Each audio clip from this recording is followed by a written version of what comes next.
News 18 digital ಕಂಟೆಂಟ್ಗೆ ಸ್ವಾಗತ. ನಾನು ಸಂಜಯ್, ದಾವಣಗೆರೆ ಜಿಲ್ಲಾ ವರದಿಗಾರ. ನ್ಯೂಸ್ 18 ಕನ್ನಡ ಚಾನಲ್ನ ಯೂಟ್ಯೂಬ್ನಲ್ಲೂ, ಫೇಸ್ಬುಕ್ ಹಾಗೂ ಇನ್ಸ್ಟಾಗ್ರಾಮ್ ಖಾತೆಯಲ್ಲಿ ಸಬ್ಸ್ಕ್ರೈಬ್, ಫಾಲೋ ಮಾಡಿ, ಶೇರ್ ಮಾಡಿ, ಲೈಕ್ ಮಾಡಿ. ಹರಿಹರ ಪಂಚಮಸಾಲಿ ಪೀಠದ ವಚನಾನಂದ ಶ್ರೀಗಳ ವಿರುದ್ಧ ಈಗಾಗಲೇ ಒಂದು ಪೋಕ್ಸೋ ಕೇಸು ದಾಖಲಾಗಿರುವಂಥದ್ದು. ಈ ಸಂಬಂಧಿಸಿದಂತೆ ಈಗಾಗಲೇ ವಿಚಾರಣೆ ಕೂಡ ವಚನಾನಂದ ಶ್ರೀಗಳು ಎದುರಿಸ್ತಿದ್ದಾರೆ. ಈಗಾಗಲೇ ವಚನಾನಂದ ಶ್ರೀಗಳ ವಿರುದ್ಧ ಕಳೆದ 6ನೇ ತಾರೀಕು 410 ಪುಟಗಳ ಒಂದು ಚಾರ್ಜ್ ಶೀಟನ್ನು ಈಗಾಗಲೇ ಸಲ್ಲಿಕೆ ಮಾಡಲಾಗಿದೆ. ಅದರಲ್ಲಿ ಕೂಡ ಪ್ರಮುಖವಾಗಿ ವಚನಾನಂದ ಶ್ರೀ ಹಾಗೂ ಅವರ ಆಪ್ತ ಅಶೋಕ್ ಎಂಬುವರ ಈ ಇಬ್ಬರ ವಿರುದ್ಧ ಒಂದು ಚಾರ್ಜ್ ಶೀಟನ್ನು ಸಲ್ಲಿಸಲಾಗಿದೆ. ಇದಕ್ಕೆ ಸಂಬಂಧಪಟ್ಟಂತೆ 63 ಸಾಕ್ಷ್ಯಾಧಾರಗಳನ್ನು ಕೂಡ ವಿಚಾರಣೆ ಮಾಡಲಾಗಿದೆ. ಅದಲ್ಲದೆ ಕೂಡ ಈಗ ಸಾಕಷ್ಟು ಕುತೂಹಲ ಕೇಳಿಸಿರುವಂಥದ್ದು ಒಂದು ಏನಂದರೆ, ಈಗಾಗಲೇ ಹರಿಹರ ಗ್ರಾಮಾಂತರ ಪೊಲೀಸ್ ಠಾಣೆಯವರು ಪೊಲೀಸರು ಕೂಡ ಈಗ ವಚನಾನಂದ ಶ್ರೀಗಳವರು ಬೇಲ್ ಮೇಲೆ ಹೊರಗಡೆ ಇರೋದ್ರಿಂದ ಅವರ ಬೇಲನ್ನು ಕ್ಯಾನ್ಸಲೇಷನ್ಗೆ ಅರ್ಜಿ ಹಾಕಿರುವಂಥದ್ದು. ಈ ವಿಚಾರಣೆ ಕೂಡ ಬರುವ 18ನೇ ತಾರೀಕು ಕಾಯ್ದಿರಿಸಲಾಗಿದೆ. ಹೀಗಾಗಿ ಎಲ್ಲ ಒಂದು ಕಡೆ ಸ್ವಾಮೀಜಿಯವರು ಪ್ರಭಾವ ವ್ಯಕ್ತಿ ಆಗಿರೋದ್ರಿಂದ ಎಲ್ಲ ಒಂದು ಕಡೆ ಸಾಕ್ಷಿ ನಾಶ ಮಾಡ್ಬೋದು ಅನ್ನೋ ದೃಷ್ಟಿಯಿಂದ ಹೊರಗಡೆ ಇದ್ದರೆ, ಹಾಗಾಗಿ ಅವರ ಬೇಲನ್ನು ಕ್ಯಾನ್ಸಲ್ ಮಾಡಿ ಅಂತೇಳಿ ಈಗ ಸದ್ಯ ಸಂತ್ರಸ್ತರ ಪರ ವಕೀಲರು ಒಂದು ವಾದವನ್ನು ಮಾಡ್ತಿರುವಂಥದ್ದು. ಅದೇ ರೀತಿ ಈಗಾಗಲೇ ಸಂತ್ರಸ್ತರಿಗೆ ಕರೆ ಮಾಡಿ ಬೆದರಿಕೆಗಳನ್ನು ಹಾಕಿದ್ದಾರೆ ಅಂತ ಹೇಳಿ ಈಗಾಗಲೇ ಆಡಿಯೋ ಪೆನ್ಡ್ರೈವನ್ನು ಕೂಡ ಈಗ ಸಂತ್ರಸ್ತ ಬಾಲಕರ ವಕೀಲರು ಈಗ ಕೋರ್ಟ್ಗೆ ನೀಡಿರುವಂಥದ್ದು. ಅದಲ್ಲೇ ಕೂಡ ಚಾರ್ಜ್ ಶೀಟಲ್ಲಿ 410 ಪುಟಗಳ ಚಾರ್ಜ್ ಶೀಟಲ್ಲಿ ಈಗಾಗಲೇ ಇವರು ಆರೋಪ ಮಾಡಿರುವಂತೆ ಈಗಾಗಲೇ ಸ್ವಾಮೀಜಿ ಬೆತ್ತಲಾಗಿ ಸಂಪೂರ್ಣವಾಗಿ ಬೆಳಗ್ಗೆ ಒಂದು ಮಸಾಜನ್ನು ಕೂಡ ಮಾಡಿಸ್ಕೊಳ್ತಿದ್ರು. ಅದಲ್ಲದೆ ಕೂಡ ಸಂಜೆ ಕೂಡ ಮಸಾಜ್ಗಳನ್ನು ಮಾಡಿಸ್ಕೊಳ್ತಿದ್ರು. ಹೀಗಾಗಿ ಸಾಕಷ್ಟು ಯುವಕರಿಗೆ ಅವಾಚ್ಯ ಶಬ್ದಗಳಿಂದ ನಿಂದಿಸಿ ಒಂದು ಹೊಡೆಯುವಂಥ ಕೆಲಸವನ್ನು ಮಾಡ್ತಿದ್ರು ಅಂತೇಳಿ ಸಾಕಷ್ಟು ಆರೋಪಗಳನ್ನು ಸುಮಾರು 410 ಪುಟಗಳ ಒಂದು ಚಾರ್ಜ್ ಶೀಟನ್ನು ಈಗಾಗಲೇ ಗ್ರಾಮಾಂತರ ಪೊಲೀಸರು ಸಲ್ಲಿಸಿರುವಂಥದ್ದು. ಇದೇ ಬೆನ್ನಲ್ಲೇ ಈಗ ವಚನಾನಂದ ಶ್ರೀಗಳು ಇನ್ನೂ ಕೂಡ ವಿಚಾರಣೆ ಇದೆ ಅಂತ ಹೇಳಿ ಈಗ ಸಂತ್ರಸ್ತರ ಪರ ವಕೀಲರು ಹೇಳ್ತಿರುವಂಥದ್ದು. ಯಾಕೆಂದರೆ ನಾವು ಚಾರ್ಜ್ ಶೀಟ್ ಇಷ್ಟು ಬೇಗ ಸಲ್ಲಿಸಿರೋದು ಏನಕ್ಕೆ ಅಂದರೆ, ಇನ್ನೂ ಕೂಡ ಯಾಕೆಂದರೆ ಇವ್ರು ಏನಾದರೂ ಒಂದು ವೇಳೆ ಮತ್ತೆ FIR ಕ್ವಾಶ್ ಮಾಡಿಸ್ಬೋದು. ಆ ಬೆನ್ನಲ್ಲೇ ನಾವು ಈಗ ಅಲರ್ಟ್ ಆಗಿ ಈ ಒಂದು ಚಾರ್ಜ್ ಶೀಟನ್ನು ಈಗ ಸಲ್ಲಿಕೆ ಮಾಡಿಸಿರುವಂಥದ್ದು. ಹೀಗಾಗಿ ಇನ್ನೂ ಕೂಡ ವಿಚಾರಣೆ ಸಾಕಷ್ಟಿದೆ.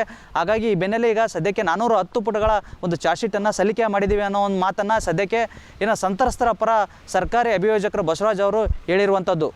ಇದು ಬೇಲ್ ಕ್ಯಾನ್ಸಲೇಷನ್ ಏನಕ್ಕೆ ಹಾಕಿದ್ದೀವಿ ಅಂತ ಅಂದರೆ, ಬೇಲು ಅವರು ಮೊದಲು FIR ಆಗೋಕ್ಕಿಂತ ಮುನ್ನ ಅವರು ಬೇಲ್ ಅಪ್ಲಿಕೇಶನ್ನ ಹಾಕಿದರು.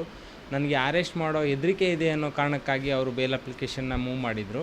ಸೊ ಆ ಕಾಲದಲ್ಲಿ ಇನ್ನೂ ಯಾವುದೇ ರೀತಿ ಕೇಸ್ ರಿಜಿಸ್ಟರ್ ಆಗಿರಲಿಲ್ಲ, ಮತ್ತೊಂದು FIR ಆಗಿರಲಿಲ್ಲ. ಸೊ ಈಗ ಅದು FIR ಆಗಿದೆ ಮತ್ತು ಕೇಸ್ ಕೂಡ ರಿಜಿಸ್ಟರ್ ಆಗಿದೆ. ಅವರು ಕಂಪ್ಲೇಂಟ್ ಇದ್ದಾರೆ ಮತ್ತು ವಿಕ್ಟಿಮ್ಗಳೇನಿದ್ದಾರೆ ಅವರು ಲಕ್ಷ್ಮೇಶ್ವರದಲ್ಲಿ ಒಂದು FIR ಮಾಡಿಸಿ 0 FIR ಮಾಡಿ ಅದನ್ನು ಹರಿಹರಕ್ಕೆ ಟ್ರಾನ್ಸ್ಫರ್ ಮಾಡಿದರು.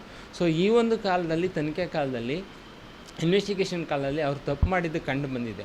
ಸೊ ಆ ಒಂದು ಕಾರಣಕ್ಕಾಗಿ ದಿನಾಂಕ 6/6/2026ರಲ್ಲಿ ಸುಮಾರು 410 ಪುಟಗಳನ್ನು ಒಳಗೊಂಡಿರೋವಂಥ ಒಂದು ಬೃಹತ್ ಚಾರ್ಜ್ ಶೀಟನ್ನು ಮತ್ತು 63 ಸಾಕ್ಷಿದಾರನ್ನು ಕೂಡ ನಮೂದು ಮಾಡಿ ಒಂದು ಚಾರ್ಜ್ ಶೀಟನ್ನು ಹಾಕಿದ್ದಾರೆ.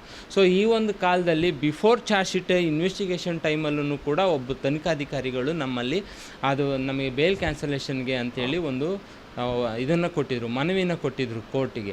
ಸೊ ಆ ಒಂದು ಮನವಿಯನ್ನು ಆಧರಿಸಿ ಆಸ್ ಎ ಪ್ರಾಸಿಕ್ಯೂಟರ್ ನಾವು ಕೂಡ ಒಂದು ಅಪ್ಲಿಕೇಶನ್ನ ಮೂವ್ ಮಾಡಿದ್ವಿ, ಬೇಲ್ನ ಕ್ಯಾನ್ಸಲ್ ಮಾಡಬೇಕು ಅಂತೇಳಿ. ಸೊ ಅದರಲ್ಲಿ ನಾವು ಹೇಳಿದ ಗ್ರೌಂಡ್ಗಳೇನಂತ ಅಂದರೆ, ಅವರು ಅದೇ ಮಠಾಧೀಶರಾಗಿರೋದ್ರಿಂದ ಅವರು ಪ್ರಭಾವಿ ವ್ಯಕ್ತಿಗಳಾಗಿದ್ದಾರೆ, ಸಾಕ್ಷಿಗಳ ಮೇಲೆ ಪ್ರಭಾವ ಬೀರೋ ಸಾಧ್ಯತೆಗಳಿದೆ, ತನಿಖೆ ಇನ್ನೂ ತನಿಖಾ ಹಂತದಲ್ಲಿದೆ. ಸೊ ಹಾಗಾಗಿ ನಾವು ಬೇಲ್ ಕ್ಯಾನ್ಸಲ್ ಮಾಡಿ ಅಂತ ಕೇಳ್ಕೊಟ್ಟಿದ್ವಿ.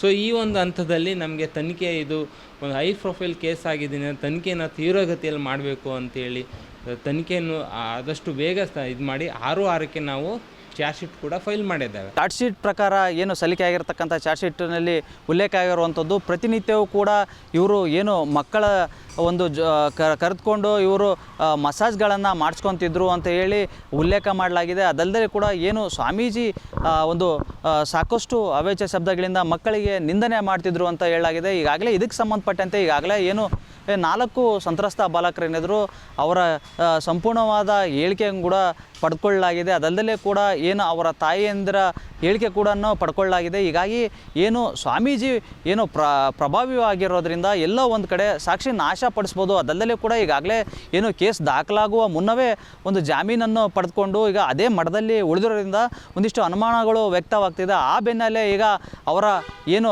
ಜಾಮೀನು ಅರ್ಜಿಯನ್ನು ವಜಾ ಮಾಡಬೇಕಂತ ಹೇಳಿ ಒಂದು ಕಡೆ ಪೊಲೀಸರು ಏನು ಕೋರ್ಟ್ ಮೆಟ್ಟಿಲು ಏರಿದರೆ, ಮತ್ತೊಂದು ಕಡೆ ಈ ಕಡೆ ಈಗಾಗಲೇ ಚಾರ್ಜ್ ಶೀಟನ್ನು ಸಲ್ಲಿಸಲಾಗಿದೆ. ಕೇಸ್ಗೆ ಸಂಬಂಧಪಟ್ಟಂತೆ ಈಗಾಗಲೇ ಏನು ವಚನಾನಂದ ಶ್ರೀಗಳಿರ್ಬೋದು, ಅವರ ಆಪ್ತ ಅಶೋಕ್ ಅವರು ಇರ್ಬೋದು, ಇಬ್ಬರ ವಿರುದ್ಧ ಭಾಗಶಃ ಒಂದು ಚಾರ್ಜ್ ಶೀಟನ್ನು ಸಲ್ಲಿಸಲಾಗಿದೆ. ಇನ್ನೂ ಕೂಡ ತನಿಖೆ ಇದೆ. ಹಾಗಾಗಿ ಎಲ್ಲ ಒಂದು ಕಡೆ ಇವರು ಏನು ಈ FIR ಅನ್ನು ಕ್ವಾಶ್ ಮಾಡಿಸ್ಬೋದು ಅನ್ನೋ ದೃಷ್ಟಿಯಿಂದ ನಾವು ಈಗ ಒಂದು ಭಾಗಶಃ ಚಾರ್ಜ್ ಶೀಟನ್ನು ಸಲ್ಲಿಕೆ ಮಾಡಿದ್ದೀವಿ ಅನ್ನೋ ಮಾತನ್ನು ಈಗ ಹೇಳಿರುವಂಥದ್ದು. ಅದಲ್ಲದೆ ಕೂಡ ಏನು ಈ ಬರುವ 18ನೇ ತಾರೀಕು ಒಂದು ಆದೇಶವನ್ನು ದಿನಾಂಕವನ್ನು ಕಾಯ್ದಿರಿಸಲಾಗಿದೆ. ಹಾಗಾಗಿ 18ನೇ ತಾರೀಕು ಏನು ಸ್ವಾಮೀಜಿಯವರ ಏನು ಬೇಲು ಕ್ಯಾನ್ಸಲ್ ಆಗುತ್ತಾ ಅಥವಾ ಉಳಿಯುತ್ತಾ ಅನ್ನೋದನ್ನು ಕಾದು ನೋಡಬೇಕಾಗಿದೆ.